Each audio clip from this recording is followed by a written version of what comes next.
Quand je travaille chez Ringo, je suis à la production. Ça veut dire qu'on est en charge du maintien en état de fonctionnement du réseau. Ça doit fonctionner, on ne veut pas savoir ce qui se passe. Bonjour à tous, bienvenue sur Anka, la chaîne consacrée à la destinée, à l'amour et à la spiritualité. Aujourd'hui, nous recevons Edith, qui est une experte dans le domaine de l'informatique. Mais avant de commencer, j'aimerais remercier au nom de toute l'équipe, tous ceux qui parmi vous nous soutiennent, nous aident, nous accompagnent, regardent nos vidéos, commentent, posent des questions et puis partagent à tous ceux qui ont le plus besoin. Nous savons que ce n'est pas évident, mais merci encore une fois de plus. Ça nous motive et ça nous aide à créer des contenus agréables et édifiants pour chacun d'entre nous. Et nous vous rappelons que chacun d'entre vous, chacun d'entre nous est une étoile qui doit et va briller afin d'éclairer le monde.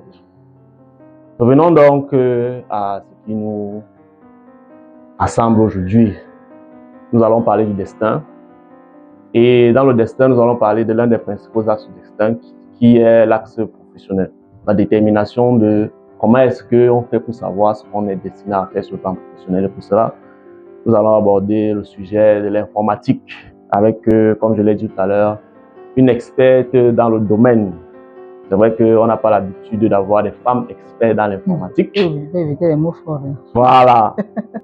Je laisse la parole à Edith, qu'elle se présente de manière brève et qu'elle nous dise un peu qui elle est et comment elle a fait pour devenir, comment elle a fait pour arriver là.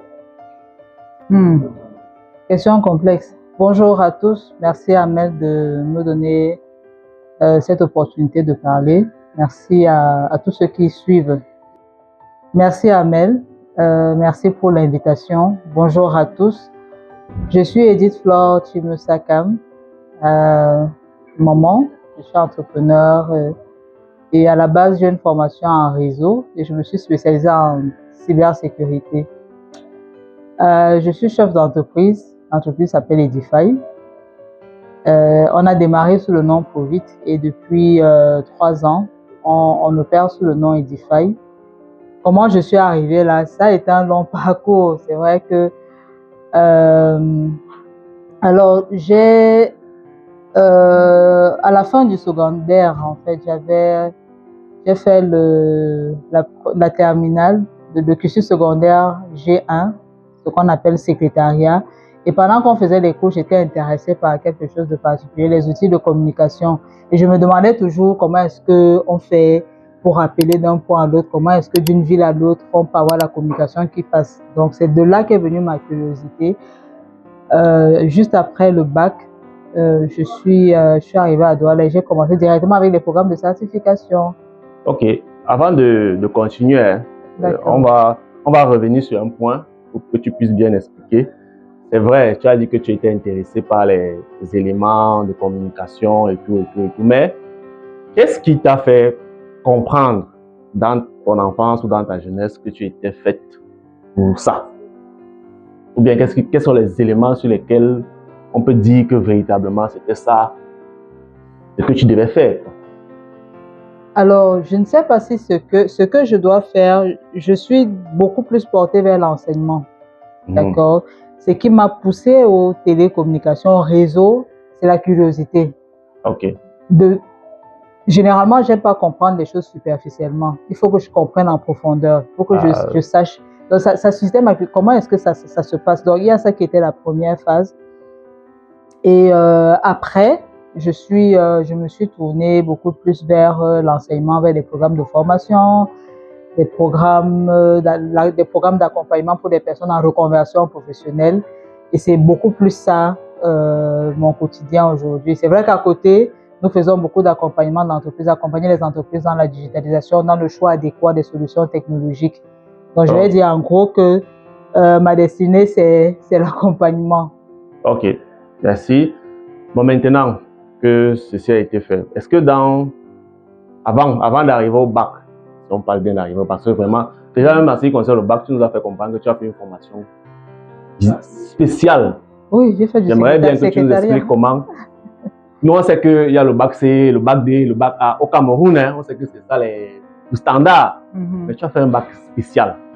Comment est-ce que ça s'est passé en fait? La transition. De la norme vers la spécialité. Alors, je fais au premier cycle déjà.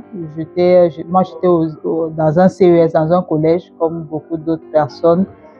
Et je voulais faire quelque chose de technique. Je crois que j'aime faire des choses de mes doigts. Je voulais faire quelque chose de concret. Je ne me retrouvais pas dans de longues études que je traite souvent d'abstraites. Je trouvais ça un peu trop complexe pour moi. Donc, c'est vrai que ce qui a poussé mon choix, c'est que papa a été enseignant en technique qualitative de gestion. Chose très compliquée. Oh non. Donc, du coup, à la maison, j'avais la documentation et comme il produisait des livres, il produisait des ouvrages, des programmes de formation et tout, et on le faisait avec lui. Je crois que ça a motivé également mon choix de filière. Okay. À la maison, on avait tout le matériel et tout. Et très jeune déjà, je le faisais, je touchais aux appareils.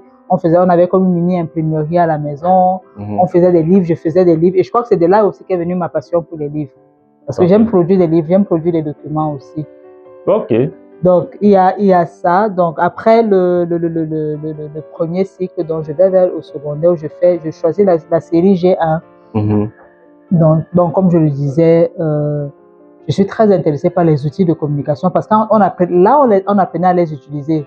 À l'époque, c'était le téléphone, c'était le fax, il y avait le téléfax, les télécopies. Et je me demandais, mais comment est-ce qu'on fait pour retrouver un document à distance?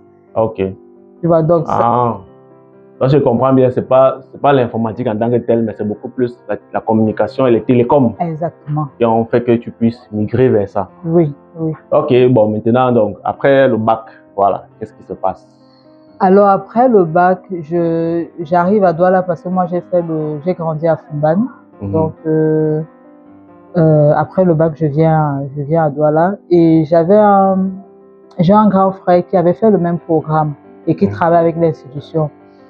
Et il a parlé du programme qui était en fait un programme de certification en réseau qu'on appelle le CCNA. Et quand j'ai regardé le contenu du programme, je dis c'est ce que je veux faire. Donc je finis avec le programme de formation qui a duré environ 6 mois. Après les 6 mois, comme j'étais la première femme au Cameroun à suivre ce programme, à passer cette certification. Ah bon? Oui. Ok, en tout cas, on va revenir là-dessus. Et l'institution, en fait, était au sein d'une ONG qui soutenait les femmes. Donc, quand je finis avec la formation, ils me retiennent pour donner des cours à d'autres personnes. Donc, c'est comme ça que très tôt, je me retrouve dans l'enseignement, toute jeune. Et ça continue à susciter ma curiosité parce que j'ai envie d'aller plus loin.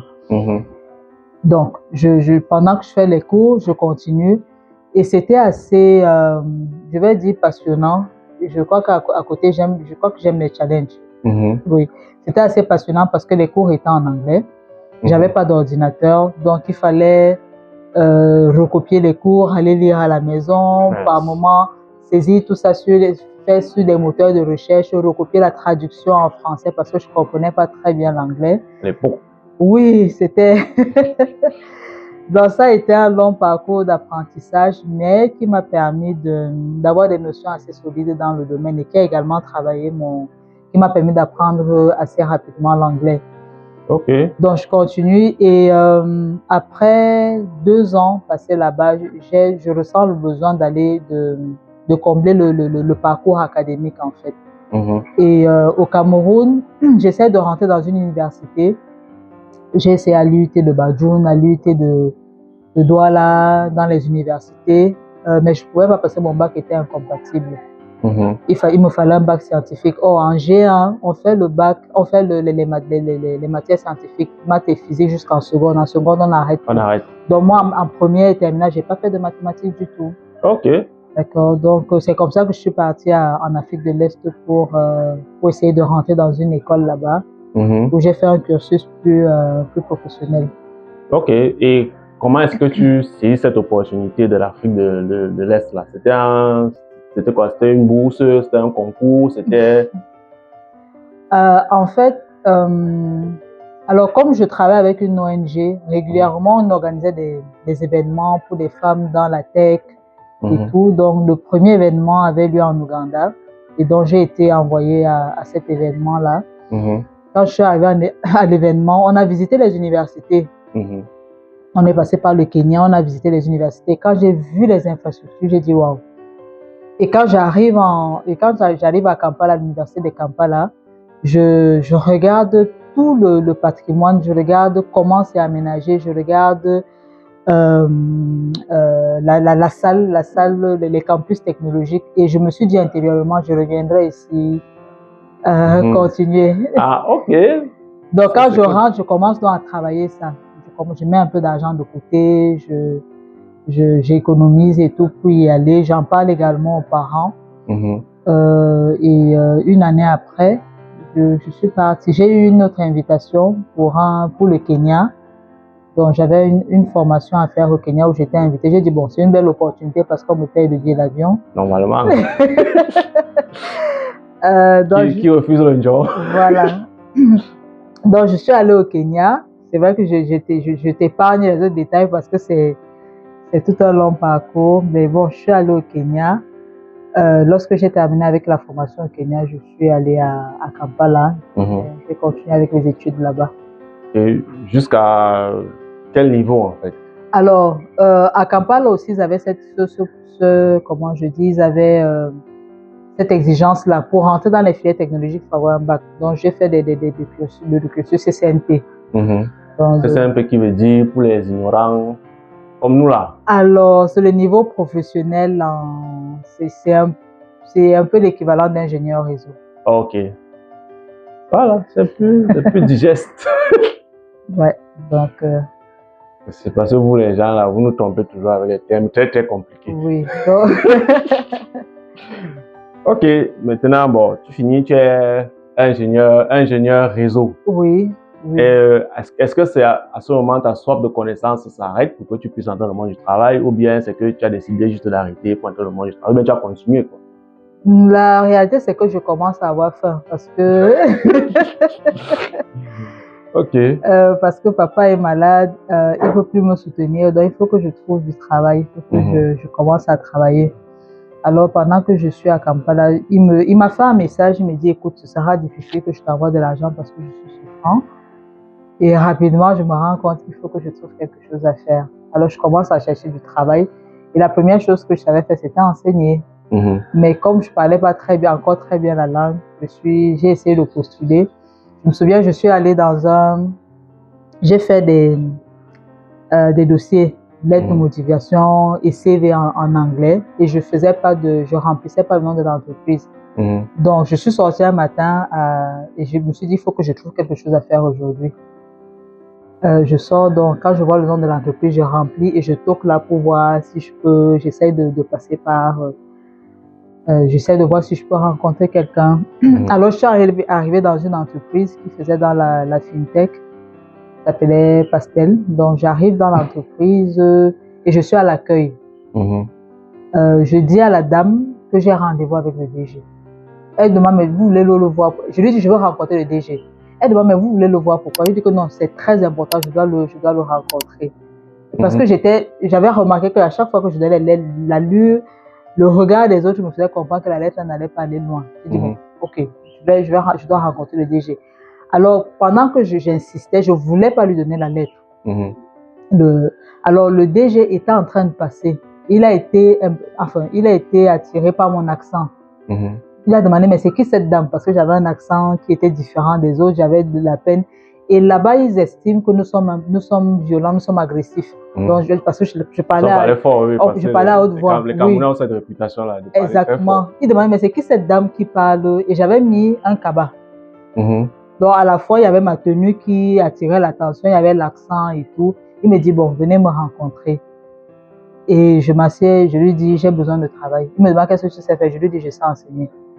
Tout simplement. Il me dit, ok, on va te mettre en test et tu vas démarrer. Donc, c'est comme ça que je commence avec les cours. Il y a quelques personnes qui viennent. J'ai commencé à enseigner là-bas. Il y a une université encore à côté, le Kampala International University.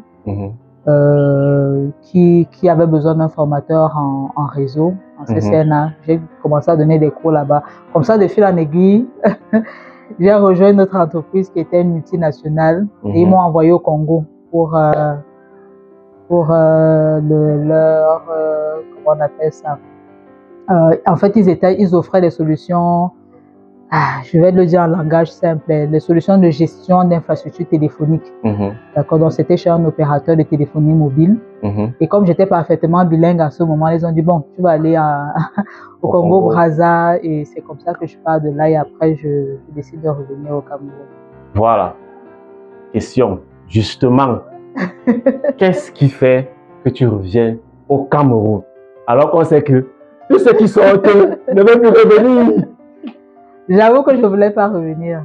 Ah, voilà. J'avoue, ça il faut le dire vrai, j'avoue que je ne voulais pas revenir. Et quand je revenais, c'est parce que ça faisait déjà longtemps que j'étais partie et j'avais un peu le mal du pays. Ok. Oui, il y a ma fille qui entre-temps est née, parce qu'elle est née au Congo-Brazza. Et je voulais que la famille voie l'enfant, en fait. Et quand je reviens au Cameroun, en fait, j'allais au Nigeria. Je travaillais j'avais eu d'autres partenaires au Nigeria qui lançaient une entreprise de téléphonie là-bas aussi, téléphonie opérateur Internet. Ils m'ont dit, bon, ok, tu vas au Cameroun quelque temps, le temps qu'on finalise tout.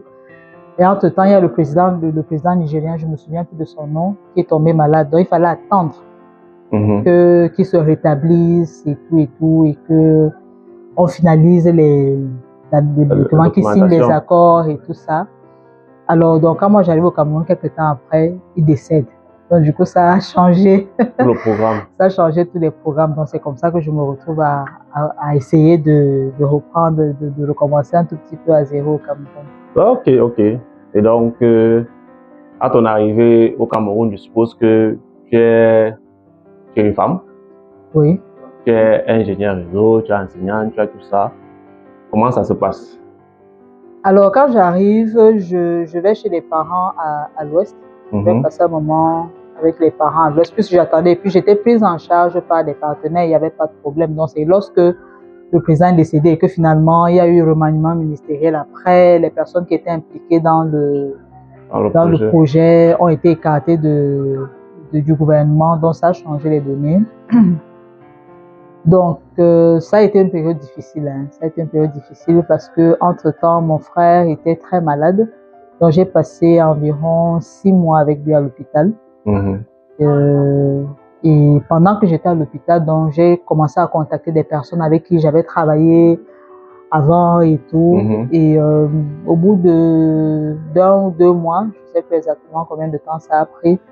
Donc, il y a Ringo qui m'a contacté. J'ai passé l'interview et c'est comme ça que je suis retourné, je suis allé commencer à Yaoundé. Ok. Et voilà. Connaissant ce parcours, c'est vrai qu'on va revenir après sur les généalogies, comment est-ce qu'on fait, mais moi j'aimerais savoir, Ringo à l'époque, on sait c'était une mastodonte, les gens rêvaient de travailler là-bas, mais comment tu quittes ce côté-là, de travailler pour une entreprise, progresser, devenir directeur, pour devenir entrepreneur? J'aimerais bien comprendre. Quand les gens sont déjà bien positionnés, on dit souvent que ceux qui entreprennent, ceux qui ont raté leur vie. Qu'est-ce qui s'est passé dans ton cas, en fait? Alors, quand je travaillais chez Ringo, je suppose que tu te demandes comment j'ai fait pour migrer vers l'entrepreneuriat, c'est ça, oui. Alors, quand je travaille chez Ringo, je suis à la production, ça veut dire qu'on est en charge du maintien en état de fonctionnement du réseau. Ça doit fonctionner, on ne veut pas savoir ce qui se passe, qu'il n'y ait plus d'électricité, qu'il y ait quoi que ce soit. Ça doit marcher 24 heures sur 24. Parce qu'entre-temps, on gère les infrastructures du BIR, on gère pas mal d'infrastructures sensibles du pays et ça doit marcher. Donc, du coup, on travaille 24 heures sur 24. Dès qu'on pouvait venir me chercher à 3 heures du matin, je travaille, le chauffeur vient me chercher à la maison, je travaille jusqu'à 11 heures midi, souvent jusqu'à 17 heures le lendemain, je travaille. Et à un moment donné, j'ai approché la dépression nerveuse. Donc, il y a ça. Autre chose, c'est que j'avais remarqué que à chaque fois, ma fille avait, elle avait 3 ans, 2 ans, 3 ans. Donc, quand je venais me coucher, Je sentais, elle faisait ça, elle touchait pour savoir si je suis là. Et dès qu'elle me sentait sur le lit, elle m'attrapait et elle me serrait. Comme pour dire que la femme, si elle est là, mais je ne sais plus quand elle va partir. Et ça a créé le déclic. J'ai dit non, je ne peux pas continuer comme ça. Il faut que je passe à autre chose. Ok. Donc c'est ça la raison pour laquelle j'ai dit bon, il faut que je voie autre chose parce que je ne peux pas sacrifier ce que j'ai de plus cher. Ok.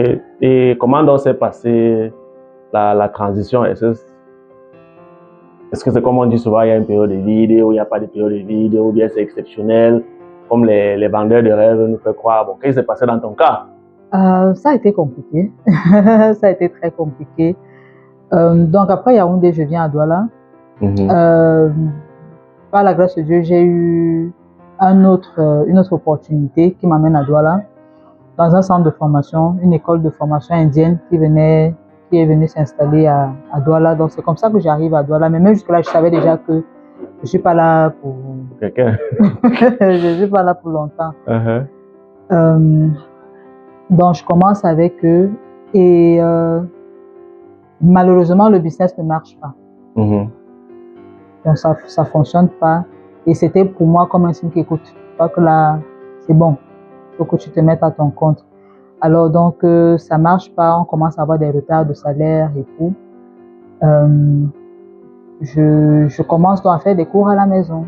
Je fais des cours à la maison. Comme entre-temps, j'ai travaillé, il y a beaucoup d'étudiants, au moins 80-90% des personnes avec lesquelles j'ai travaillé restent en contact avec moi. Donc les gens commencent à me contacter. Est-ce que tu fais toujours des formations? On aimerait que tu formes notre petit frère. On a un frère, on a un ami. On voudrait que tu formes. Je dis bon, ok, je le fais à la maison. Il n'y a pas de problème, on peut venir à la maison. Donc j'ai commencé à la maison. En parallèle, je faisais de la vente de vêtements, sacs à main, chaussures et tout ça pour essayer d'arrondir. Donc c'est comme ça que je démarre. Et puis quelques temps après, j'ouvre la première entreprise au plus vite, sans vraiment de compétences en management. Tout ce que je sais faire, c'est enseigner, c'est faire des supports de cours et enseigner. Mais je fais face à un certain nombre de réalités. Il faut gérer les finances, je ne sais pas gérer l'argent, ça je l'avoue. Il faut gérer le personnel, il faut communiquer, il faut gérer les impôts et tout ça. Tout le volet administratif là, c'était complexe. Donc j'ai commis pas mal d'erreurs. Alors c'est là desquelles j'ai appris.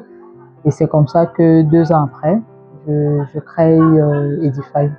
Ok, avant de venir sur Edify, on va revenir en long et en large dessus. Mais moi, j'aimerais d'abord savoir, revenons un peu sur ce monde professionnel, là, le monde du statut d'employé. Qu'est-ce qui a été, tu nous as dit, il y a la phase de dépression et puis la priorité donnée à la famille et tout. Mais dans le cadre du travail purement, qu'est-ce qui a été le plus difficile et qu'est-ce qui a été le plus motivant dans cette période de ta vie là? Alors, je crois que c'était surtout ça. Moi, j'aimais mon travail. Parce que je travaillais en fait dans un domaine dans lequel j'ai étudié. Donc, j'avais pas de problème avec le travail. J'étais même dans une belle équipe. J'avais des collaborateurs qui me challengeaient. Il y avait ce challenge-là. Et puis, on était jeunes. Et puis, il y avait une belle ambiance. Oui, il y avait une belle ambiance. Peut-être ce que je n'aimais pas, c'était la rémunération que je trouvais un peu insuffisante. Comme toujours. Que je trouvais insuffisante pour tout le travail qui était abattu. Mais moi, j'aimais ce que je faisais. Je m'y plaisais en tout cas. Ok. Et donc, aussi, disons, dans le parcours académique, est-ce que les télécoms étaient ta seule option ou alors c'était vraiment un choix naturel? Est-ce que tu n'as même pas pensé à autre chose? Alors, je fais des choix. Mes choix sont orientés par le sens. C'est-à-dire que il faut que derrière chaque choix que je fais, il y a quelque chose que je pense pouvoir apporter. Donc, quand je fais un choix, c'est qu'il est suffisamment mûri, il est réfléchi. Ok. Donc, quand je disais c'est ça que je veux, c'est en fait parce que j'ai pris le temps d'analyser, de voir ce qu'il y a à l'intérieur et j'ai dit bon, c'est ce que je veux. Et quels sont les éléments clés qui t'ont permis de dire je vais faire dans les télécoms? Bah, c'était surtout la curiosité. Et puis, je me disais que je peux être actrice de communication. J'aimerais à la fois savoir comment ça fonctionne et y contribuer d'une certaine manière. Ok. Bon, maintenant, tu quittes, revenons donc à Edify. Tu quittes le monde du salariat, comme on dit, pour entrer dans le monde de l'entrepreneuriat. Tu nous as dit comment ça s'est passé, comment la transition n'a pas été évidente.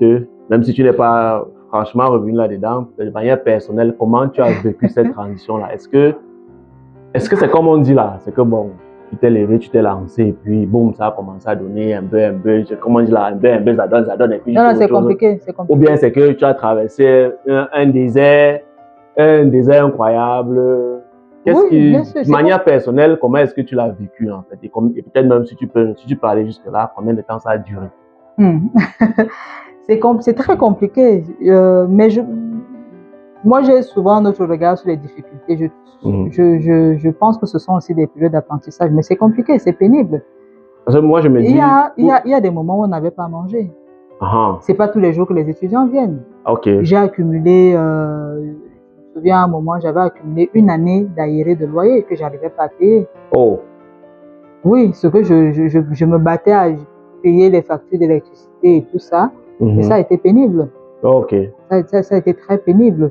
Quand je me lance dans la vente des sacs à main, des chaussures et tout ça, en fait, c'est parce qu'à un moment donné, ça ne donne pas. Et j'ai dit, bon, il faut que je trouve à manger aux enfants et que je trouve le moyen de gérer mes factures. Je me souviens une année, une fois, et je crois que dans tout ça, la grâce de Dieu accompagne toujours parce que il y a un ami qui rentre en contact avec moi et qui vend des sacs à main. Et qui vend des sacs à main vraiment de bonne qualité. Il apporte tout un conteneur de sacs et cherche des gens qui vont vendre ça. Il dit, ok, je vais vendre tes sacs. J'appelle un ami qui est à Yaoundé et je lui dis, gars, je viens avec les sacs. Il dit que je viens avec les sacs, je vais gérer ton transport. Je prends les sacs, j'avais pas d'argent pour payer les sacs. Donc je prends les sacs, je prends le bus, j'arrive à Yaoundé. On a versé les sacs dans la malle arrière. J'ai dit, allons au bas d'un immeuble où il y a plein de bureaux. Donc on est allé au bas de l'immeuble, il y a plein de bureaux, c'était vers l'intendance. Oui. On va là-bas et puis quand on a ouvert la malle arrière, j'ai tenu quelques sacs à main, j'ai commencé à appeler les gens, venez voir les sacs à main. Oui, et je suis rentré avec 150 000 de bénéfices. Oui, donc en fait, moi j'ai vécu ça différemment. Je me suis toujours dit, face à chaque difficulté, à chaque période difficile, je me dis toujours, j'ai pas le temps de m'asseoir pour pleurer. J'oriente cette énergie-là ailleurs. À trouver des solutions, pas à m'asseoir pour pleurer, pour me lamenter sur mon sort. Mais j'avoue que ça a été pénible.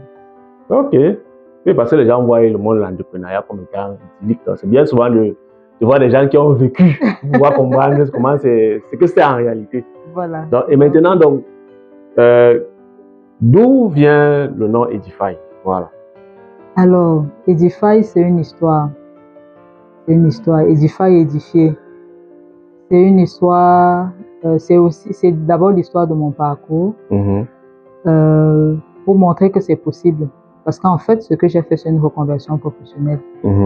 Et que je pars d'un cursus qui est peut-être technique, mais qui n'est pas technologique du tout. Vers un monde qui m'est étranger, je devais apprendre un peu de mathématiques ici, un peu de physique là-bas, des choses que j'avais jamais faites à l'école. Pour montrer tout simplement que c'est possible. Et c'est en fait ça la vision d'Edify, de montrer que c'est possible.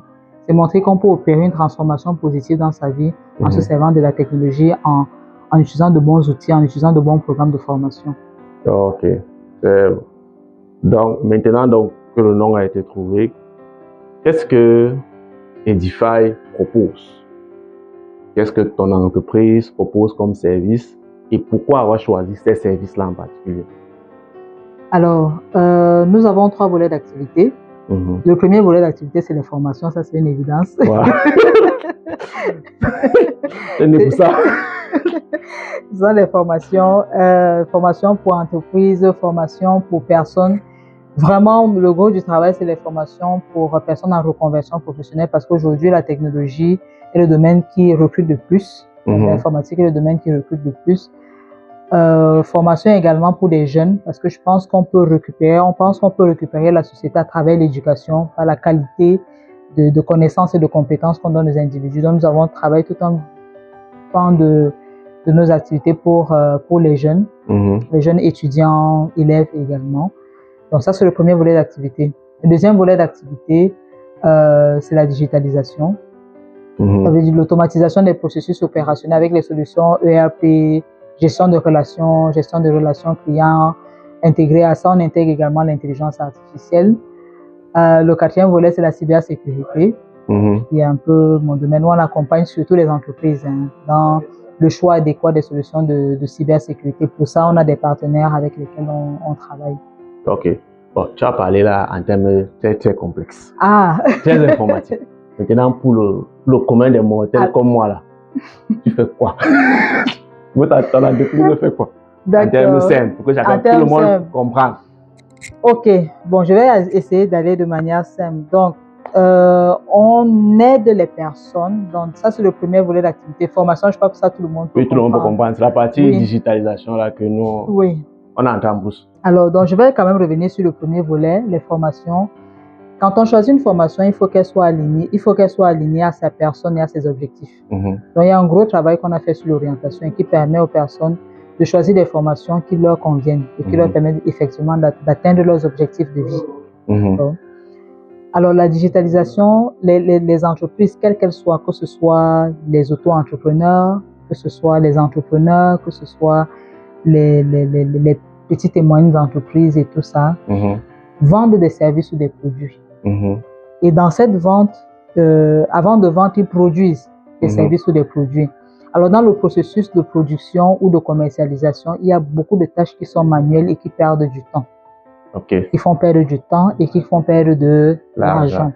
Alors, dans quel que soit le secteur d'activité, ce que nous apportons, ce sont des solutions technologiques qui permettent de transformer, pas tout, certains processus manuels en processus automatisés pour permettre de gagner en temps et en productivité, en argent, bien sûr. Ok, voilà, on comprend mieux.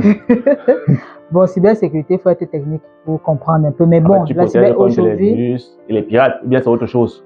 Oui, un peu. Parce que non, c'est que la cybersécurité, c'est contre les pirates, les piratages, les virus, les choses qui gagnent nos ordinateurs. On est tous exposés en fait. Je crois qu'aujourd'hui, plus d'une personne se plaigne d'avoir un compte mobile money qui a été piraté.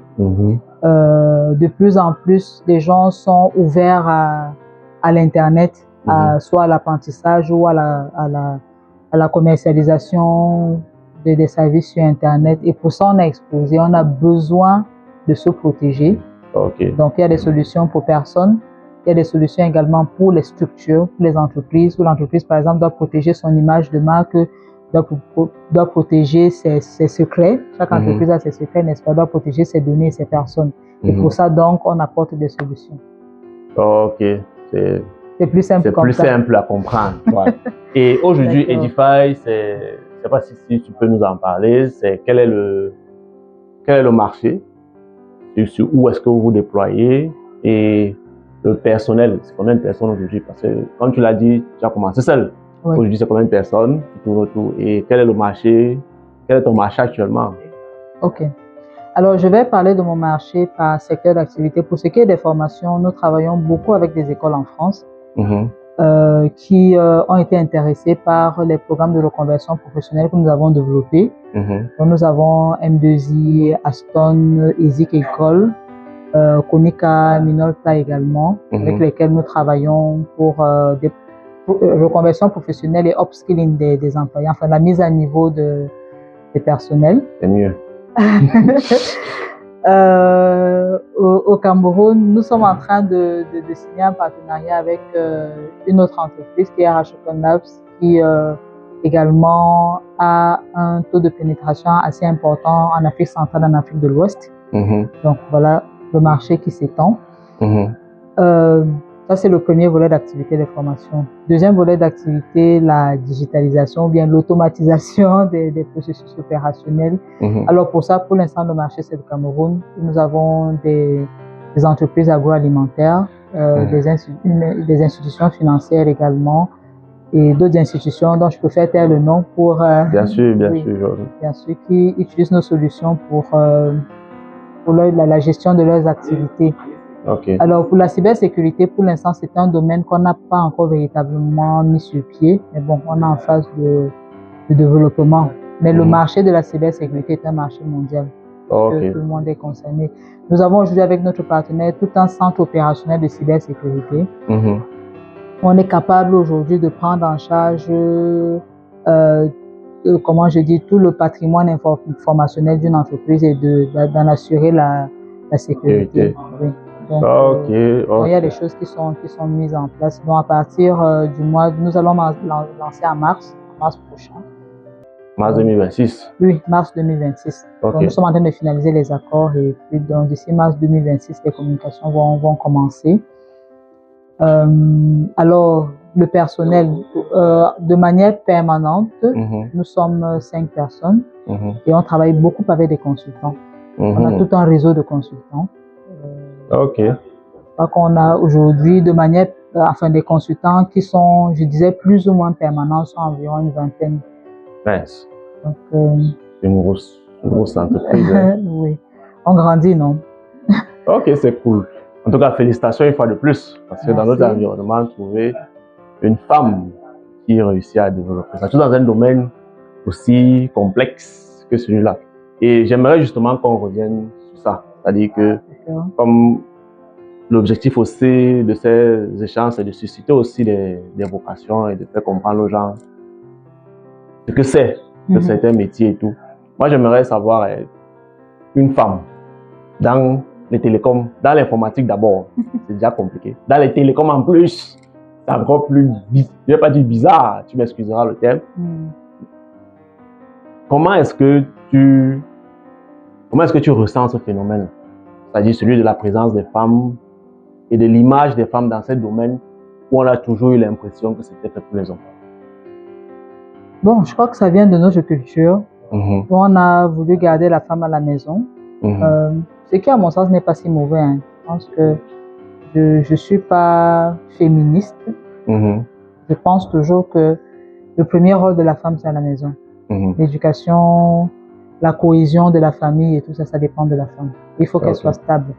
Même si je pense aussi que la femme doit avoir une activité qui lui permet de s'épanouir. Aussi, plus elle est épanouie, mieux elle peut accompagner ses enfants et autres. Alors, dans le secteur secteur technologie, le secteur des STEM, normalement, ça ne devrait pas être seulement réservé aux femmes parce que dans ce secteur-là, on retrouve des domaines particuliers qui conviennent le mieux aux femmes. Les femmes sont méticuleuses, les femmes sont beaucoup plus attentionnées et on en a besoin. On a par exemple des profils de cybersécurité qui sont des profils d'analystes qui nécessitent des capacités d'analyse assez poussées, des personnes qui sont assez méticuleuses pour pouvoir observer des indicateurs et tout ça. Et ça convient le mieux aux femmes. Et aujourd'hui, même dans les offres d'emploi, beaucoup préfèrent des profils féminins. Oh, ah bon? Ah oui. Oh.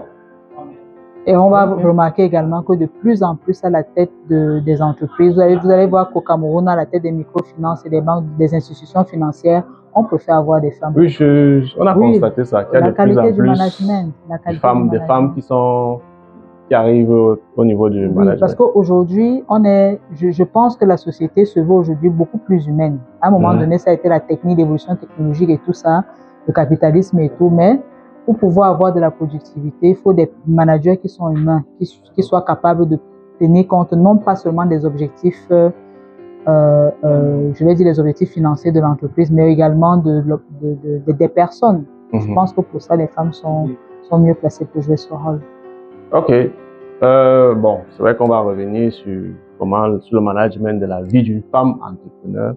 Mais moi, j'aimerais d'abord savoir, qui aujourd'hui, en un cas simple, qu'est-ce qui doit déterminer un enfant ou un jeune à choisir de se lancer dans l'informatique? C'est-à-dire, quelles sont les aptitudes clés ou bien les talents clés sur lesquels il peut s'appuyer pour dire, bon voilà, je peux m'en sortir dans l'informatique, dans les technologies, Ok. Déjà, ce qu'il faut savoir, c'est que dire l'informatique, c'est vague. Ok. Parce qu'aujourd'hui, la technologie s'impose à tous les domaines. Donc, si je dis à quelqu'un, je suis informaticien, ou informaticien, je n'ai rien dit du tout. Ok. Donc, la technologie s'impose à tous les domaines. On peut avoir, et s'applique, on peut avoir l'informatique appliquée à la médecine, l'informatique appliquée aux finances, l'informatique appliquée. Alors donc, pour répondre à la question d'orientation, il faut se connaître. C'est très important, il faut se connaître, il faut savoir qui on est, qu'est-ce qu'on a comme talent, quelles sont les qualités qu'on a, quelles sont les choses qu'on fait facilement. Il y a des gens qui calculent facilement, il y a des gens qui aiment la lecture, il y a des gens qui ont des capacités d'analyse. Il faut connaître son type d'intelligence, d'accord, quel est le type d'intelligence qu'on a. Et ça se fait en s'observant, en faisant, il y a des tests psychotechniques, des tests de personnalité, tout ça qui permet de répondre à cela. C'est important de se connaître d'abord. Alors maintenant, dans l'informatique, il y a plusieurs filières. Vraiment, je ne vais pas lister toutes les filières. Il y a plusieurs filières d'informatique. Il faut se rapprocher d'un professionnel pour savoir quelle est la filière qui répond le mieux à ma personnalité. Il ne faut pas oublier également qu'il faut voir quelles sont les opportunités autour de moi. Quelles sont les demandes en termes d'emploi. Si je veux aller pour un emploi, qu'est-ce que je pense apporter comme solution en tant qu'entrepreneur. Même comme je ne recommanderais pas à un jeune de partir de l'école pour l'entrepreneuriat.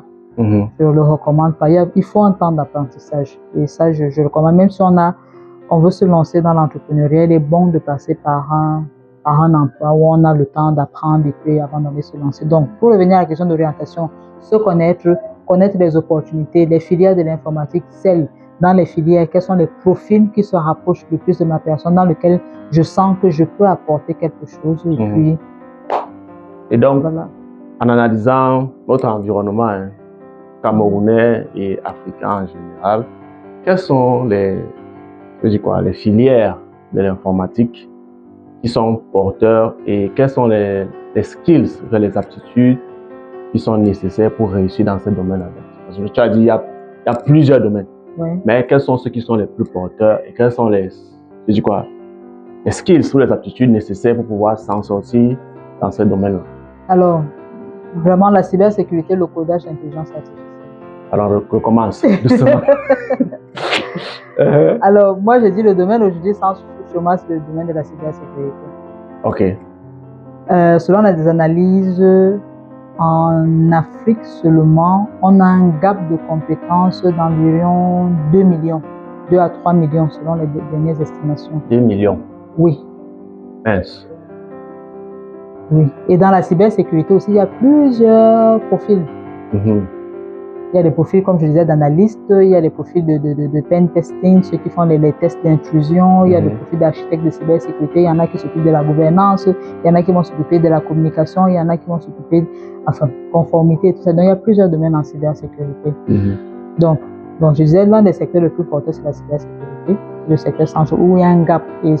Et dans le monde, je ne sais pas combien on est, mais on est au moins à 7-8 millions. Il faut que je regarde les statistiques, ça fait beaucoup. Et on n'est pas sûr que sur les 10 ans, on pourra combler le gap de compétences. Okay. C'est la raison pour laquelle il y a beaucoup d'initiatives de formation et tout ça là pour former davantage de personnes pour protéger le cyberespace.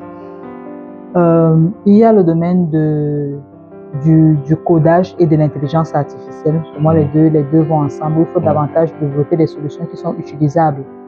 Oui, parce que c'est vrai que l'intelligence artificielle est là, mais est-ce que véritablement ça résout les problèmes du quotidien? Non, pas vraiment. Donc, il faut des personnes qui, connaissant les besoins de leur environnement, soient capables de se servir de ces outils-là pour résoudre des problèmes du quotidien. Et aujourd'hui, les gens veulent aller vite. On a besoin vraiment de personnes qui maîtrisent ces algorithmes-là pour mettre assez rapidement sur pied des solutions. Ok. Bon, est-ce qu'aujourd'hui, tu recommanderais à un parent, bon, tu es aussi parent, est-ce que tu recommanderais à un parent de mettre son enfant à l'informatique, vraiment de pousser son enfant à faire l'informatique?